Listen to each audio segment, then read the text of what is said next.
Hello everybody, it's Sarah, and about 2 months ago I hit a subscriber milestone on my channel. I finally hit 1k subscribers, and in a video to celebrate that milestone I asked you if there is any types of videos you want to see from me and to see if there's any types of video requests from you.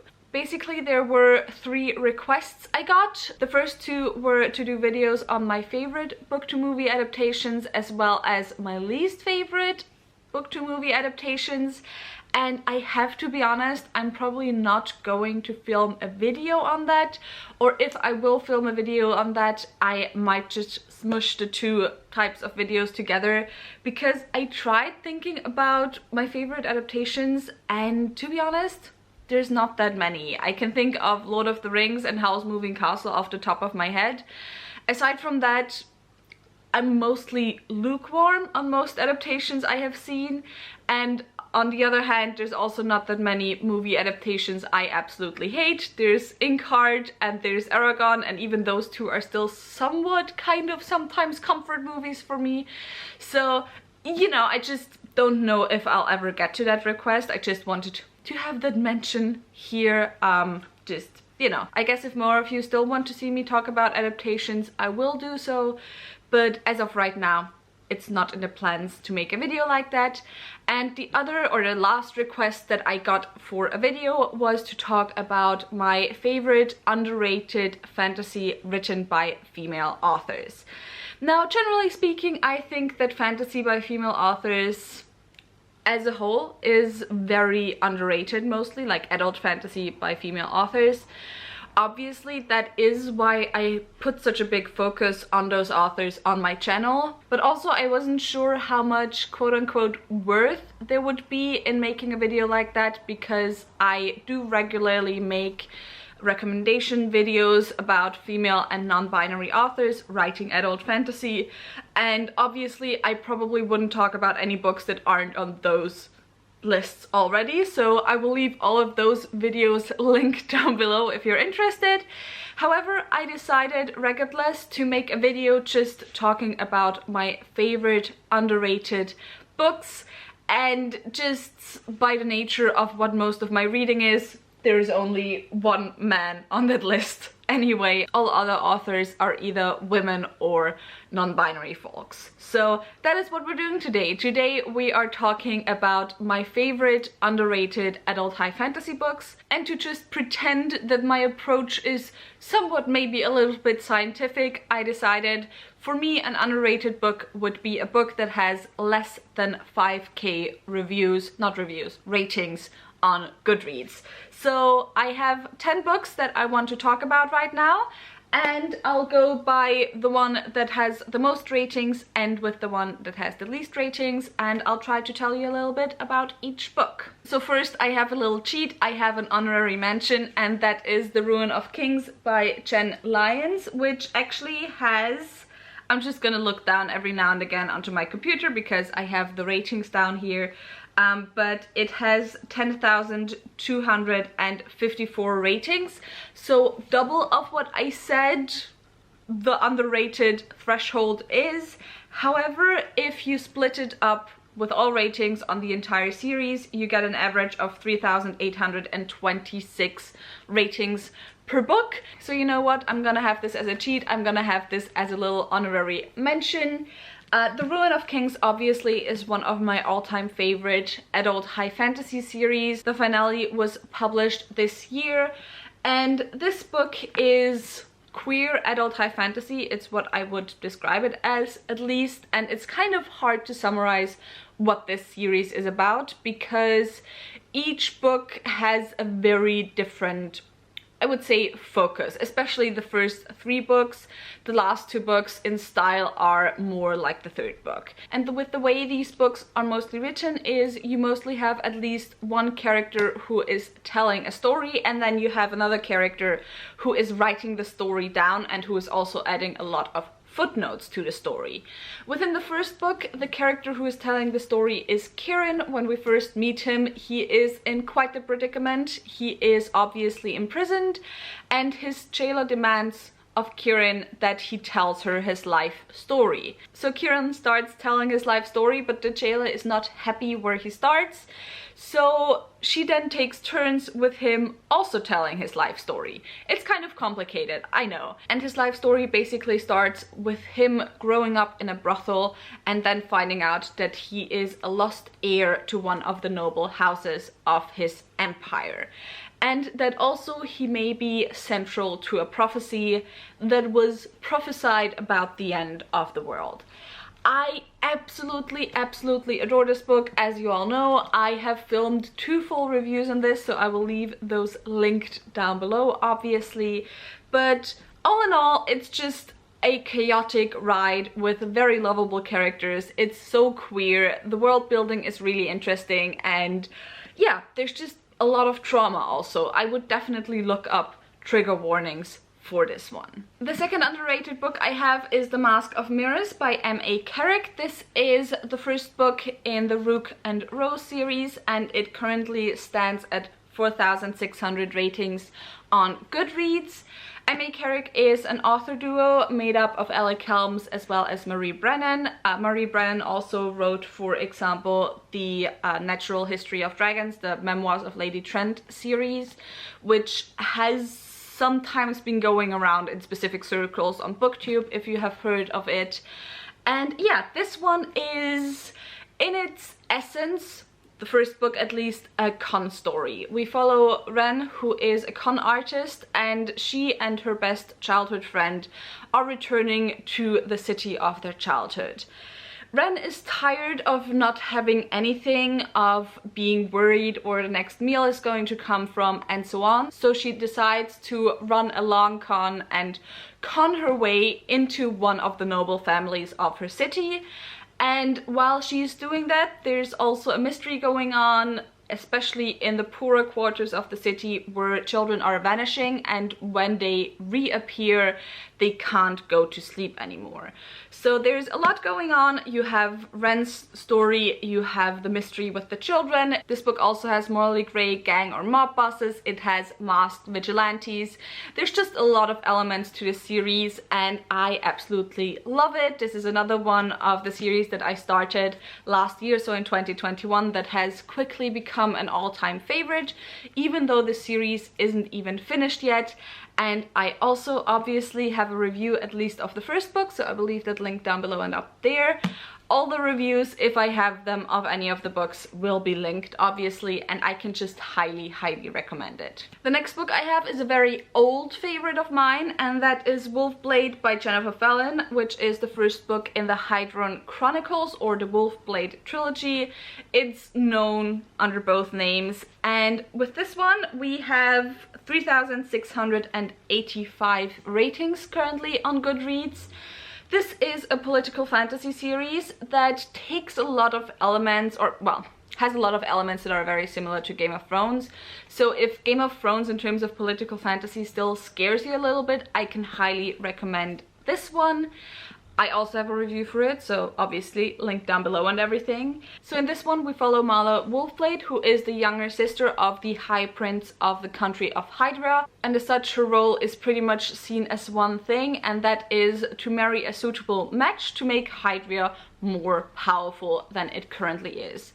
Mala, however, at the beginning of the series very much dreams of love, but she finds out very quickly that that's just not in store for her, so she decides to learn everything about politics instead, and how to manipulate powerful men, and how to maybe gain a little bit of power for herself, even though she is a woman in this world that very much is against women. And yeah, it's an old favorite of mine. Definitely can recommend it. It is the second series set in a broader world. However, I do think, aside from just very minor things, you can read this without having read the first series, which was the Demon Child trilogy. With 3,286 ratings, the fourth book I want to talk about is The Queens of Innislear by Tessa Gretton. This is an adult high fantasy retelling of Shakespeare's King Lear. So at the center of the story are 3 sisters whose father is the king. The king is slowly growing old, but also slowly growing mad. And so he decides that the one who will be his heir is going to be the one who can prove to him that they love him the most. The youngest sister, who actually has always taken care of him though, and who is obviously also the least power hungry, refuses to take part in this game and because of that is exiled. And that is kind of the thing that sets everything else in motion. So as I said, in the story we mostly follow the three sisters. However, we also do get POV chapters from other characters. And what this is at its center is a very intensely slow and character focused story. So if you expect a very action-packed adult high fantasy, this will not be for you. However, this is very much for you if you want a story that very much has its characters in its center, but not in the general, you know, character-driven, fast-paced storytelling, but in a character exploration type of way. And I just absolutely love this and definitely have to reread it soon. So the next two books I have are by the same author, but I just couldn't decide which one to put on this list, so I decided to put both of them on this list. First, with 1019 ratings, I have Orpheia by Joanne Harris. Joanne Harris has a series of books that are inspired by the child ballads. This one additionally is also a type of Orpheus retelling. So Orpheia follows a mother who has been absolutely heartbroken after her daughter committed suicide, and so she goes to the underworld to try and get her back. Just like every single one of Joanne Harris's stories, this is absolutely beautifully written. Joanne Harris is just a gorgeous storyteller, and I obviously also have a review of this one, so I will leave that linked down below. With my second Joanne Harris book, we're now moving under the 1K ratings threshold with 960 ratings, and the book is Honeycomb. This one is a short story collection. I do also have a review for this one, if I remember correctly, and it's a collection of short stories that Joanne Harris kind of wrote, I believe, on her Twitter over the course of a year or a few years, that she then obviously collected again within this book. It's a short story collection the way I love short story collections, because while each of the single stories can stand on its own, there's also a red through line throughout all stories, and there is a bigger story to be told as well. And yeah, just like Orpheia, this has absolutely gorgeous and beautiful writing. It's an absolutely gorgeous edition and book as well, and I can just highly recommend it. Next, I have a book I am currently rereading, and that is The Black Coast by Mike Brooks, which currently has 809 ratings on Goodreads. With this one, we're probably back in the adult high fantasy sphere. In this one, we do have multiple POVs and multiple stories that are told, but the main story that is centered in this book is the story of the Black Keep.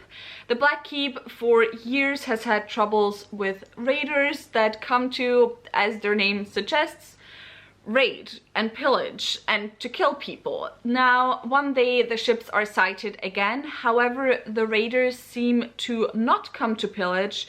They seem to come in peace and to settle, and they are running from something. And so in this book, we kind of find out if the raiders will manage to settle, what they are running from, while also a lot of other things are moving in the background. This is also the only book by a man that I mentioned that is going to be on this list. I also have a full review for this one. It's, as all of my favorite fantasy books are, hella queer. It has amazing characters, and I just love it a lot. Next, with 100 ratings less than The Black Coast, with 709 ratings, I have The Vanished Queen by Lisbeth Campbell. This is an adult high fantasy standalone. In this one, we follow two POVs. One of the characters we follow, whose name I have forgotten because I forgot all of the characters, is Anza. I forget names so easily. But the first character we follow is Anza, who wants to become part of the resistance against the tyrant because her country has been ruled by a tyrant for a pretty long time now. And the second POV we follow is the younger son of said tyrant, who wants to try and help to topple the tyrant to support his brother being on the throne, who he knows would be a better king. And we follow the two of them as their paths cross and also as they resolve some mysteries. I very much enjoyed this, and I think this is a great way to get into adult high fantasy if you have, for example, so far mostly read YA fantasy. The next book I have currently only has 134 ratings on Goodreads. It's also a self-published fantasy, and to be honest, sometimes it's kind of hard for me to believe how few ratings a book has on Goodreads, because in my bubble a lot of people might have read a book, but just because a lot of people in my bubble know the book, that doesn't mean that a lot of people generally know the book. And it's just like, it seems like my bubble are like half the ratings for that book. It's sometimes very weird. But anyway, the book I'm talking about is Dark Apprentice by Val Neal, which is the first book in the Fall of Magic series. I believe the second book is coming out soon, which I am so excited for that. And this is an urban fantasy. We follow two characters. We follow on the one hand Medea, who is a very grumpy immortal, who is also autistic and who has been living on her little island and just prefers to be left alone. Every now and again she used to take an apprentice, but usually those apprentices try to kill her sooner or later because they only come to her to learn dark magic instead of the plethora of other magic types that are out there. And dark magicians have this thing about them that they want to be the most powerful of all, which they can't be as long as there's Medea, because she is the one who is the most powerful. So her apprentices sooner or later try to kill her, but she always ends up killing them instead, until she decided to never take on an apprentice again. And the second character we follow is Nikolai. Nikolai is a psychopath, and he also has kind of the motivation to become the most powerful in the world. Because of that, he tries to get an apprenticeship with Medea, and well, in this first book we kind of find out how that goes. I very much enjoyed this first book. I found it so unique in terms of fantasy, and I can just highly recommend it. Also, once again, the link to my review is down below. So the last book on my underrated fantasy list with a whopping 23 ratings on Goodreads is Sanguine by Anna Zabini.